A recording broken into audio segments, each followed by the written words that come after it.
Hello friend, board exam गुरु में आपका स्वागत है। ये जो हिस्ट्री का वीवीआई क्वेश्चन लेकर आए हुए है, जो हर साल इस क्वेश्चन में से पूछा जाता है। ये हम 100 क्वेश्चन करवाएंगे सब्जेक्टिव, 2 नंबर का में काम आता है और 5 नंबर में भी काम आता है। तो चलिए सीधा क्वेश्चन को देखते हुए निकलते हैं। तो फर्स्ट नंबर क्वेश्चन है, दांडी मार्च का उद्देश्य क्या था। ये भी बहुत अच्छा क्वेश्चन है। दूसरा नंबर क्वेश्चन है, चंपारण सत्याग्रह का एक संक्षिप्त विवरण दे। तीसरा नंबर क्वेश्चन का रहा है, हड़प्पा सभ्यता के पतन के 2 कारण बतावे। हड़प्पा सभ्यता के पतन के 2 कारण बतावे। ये 2 नंबर में भी पूछा जाता है और 5 नंबर में भी पूछा जाता है। ये बहुत अच्छा क्वेश्चन है। भले दूसरा चैप्टर से पूछे या ना पूछे 2 क्वेश्चन 5 मार्क्स या 2 मार्क्स में, पर हड़प्पा सभ्यता से 2 नंबर में भी और 5 नंबर में भी बहुत अच्छा से क्वेश्चन पूछा जाता है। चौथा नंबर क्वेश्चन का रहा है, मुगल दरबार में अभिवादन करने के कौन से तरीके थे। ये 2 नंबर में भी पूछा जाता है और 5 नंबर में ये भी पूछा जाता है। ये भी मोस्ट इंपोर्टेंट क्वेश्चन है। 5 नंबर क्वेश्चन का रहा है, कब और क्यों सामान्य कमीशन भारत आया था। 6 नंबर क्वेश्चन का रहा है, वीर कुंवर सिंह को संक्षिप्त परिचय दीजिए। वीर कुंवर सिंह का बारे में आप परिचय दीजिए। 7 नंबर क्वेश्चन का रहा है, अंग्रेजों ने भारत क्यों छोड़ा। इन्हीं 2 कारण को लिखिए। अंग्रेज ने भारत को क्यों छोड़ा, उसके बारे में 2 कारण बताना है। क्योंकि सॉल्यूशन अभी करवा नहीं सकते हैं, क्योंकि आप लोग आंसर तो लिख लिए होंगे, इसलिए क्वेश्चन जो है गेस करके लाए हो वो देख लीजिए। उसके बाद कह रहा है 8 नंबर क्वेश्चन, झूम खेती के बारे में लिखे। 9 नंबर क्वेश्चन का अल्बोर्नी पर एक संक्षिप्त टिप्पणी लिखे। जो अल्बोर्नी जो यात्री था वो कहाँ से आते थे उसके बारे में लिखना था। 10 नंबर क्वेश्चन है, भारत का संविधान 26 जनवरी 1950 को क्यों लागू किया गया। ये भी वीवीआई क्वेश्चन है, जो इस साल बोर्ड में लग रहा है पूछेगा भी, क्योंकि यह 2024 में पूछा गया क्वेश्चन है। 11 नंबर क्वेश्चन का रहा है, भारत आने वाले 2 विदेशी यात्री उनके यात्रा वृत्तांतों को नाम लिखे। भारत जो आए हुए थे 2 विदेशी यात्री, उनके यात्रा वृत्तांत का नाम लिखे, जैसे इम्बुतुता हो गया, फ्रांसो बनेर, ये सब हो गया। 12 नंबर क्वेश्चन कहता है, महान जनपद से आप क्या समझते हैं।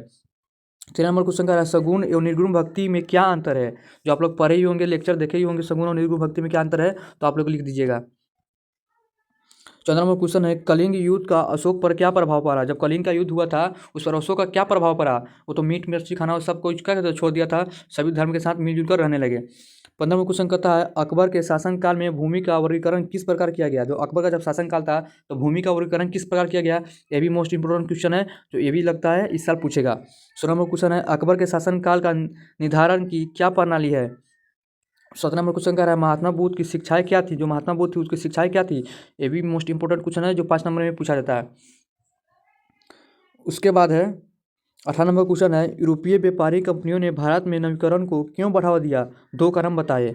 समुद्र 19 नंबर क्वेश्चन कहता है, समुद्रगुप्त की नेपोलियन से तुलना क्यों की जाती है, 2 कारण बताए। समुद्रगुप्त जो है नेपोलियन से तुलना क्यों की जाती है, इसके बारे में लिखना है। 20 नंबर क्वेश्चन को देखते हैं।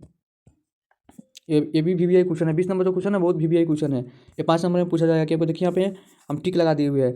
हड़प्पा सभ्यता के जल निकासी प्रणाली की क्या विशेषता थी। हड़प्पा सभ्यता की जल निकासी प्रणाली थी, उनका क्या विशेषता थी। 21 नंबर क्वेश्चन कर रहा है, मुगल काल में निर्मित 4 स्थापत्य कलाकृतियों का नाम लिखे। मुगल काल में निर्मित 4 स्थापत्य कलाकृतियों को क्या करें, नाम लिखें।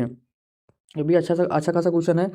22 नंबर क्वेश्चन है, अभिलेख किससे कहते हैं। जो फर्स्ट चैप्टर या सेकंड चैप्टर में है, अभिलेख जो पत्थर या धातु पर लिखे गए लेख को उसको अभिलेख कहते हैं। 2 नंबर में पूछा जाता है। ये भी अच्छा क्वेश्चन है, ये भी देख लीजिएगा एक बार। उसके बाद है, विरूपाक्ष की 2 विशेषताओं को बताए। विरूपाक्ष जो मंदिर हड़प्पा सभ्यता का जो चैप्टर है उसमें से क्वेश्चन लिया हुआ है। विरूपाक्ष की 2 विशेषताएं को बताए। 24 नंबर क्वेश्चन है, अस्थायी बंदोबस्त से आप क्या समझते हैं। ये भी मोस्ट इंपोर्टेंट क्वेश्चन है, अस्थायी बंदोबस्त से आप क्या समझते हैं। 25 नंबर क्वेश्चन का रहा है, मुगल दरबार में अभिवादन करने के कौन कौन से तरीके हैं। ये भी 2 नंबर में ऊपर भी देखे हुए थे क्वेश्चन को, और 5 नंबर में नीचे भी देखिए, क्योंकि ये बहुत इंपॉर्टेंट क्वेश्चन है। इसको 5 नंबर में और 2 मार्क्स में भी पूछा जाता है। उसके बाद 26 नंबर क्वेश्चन का रहा है, श्रीमद् भगवद गीता का एक अंति संक्षिप्त परिचय दे। तो ये 26 नंबर क्वेश्चन है। इसके अलावा 100 क्वेश्चन लेकर आए हुए पार्ट 2 में लेकर आएंगे और क्वेश्चन। तो नए चैनल पर नए हैं तो सब्सक्राइब कर दीजिएगा, अपने दोस्त को भी शेयर कर दीजिएगा। तो मिलते हैं नेक्स्ट वीडियो में, तब तक के लिए बाय।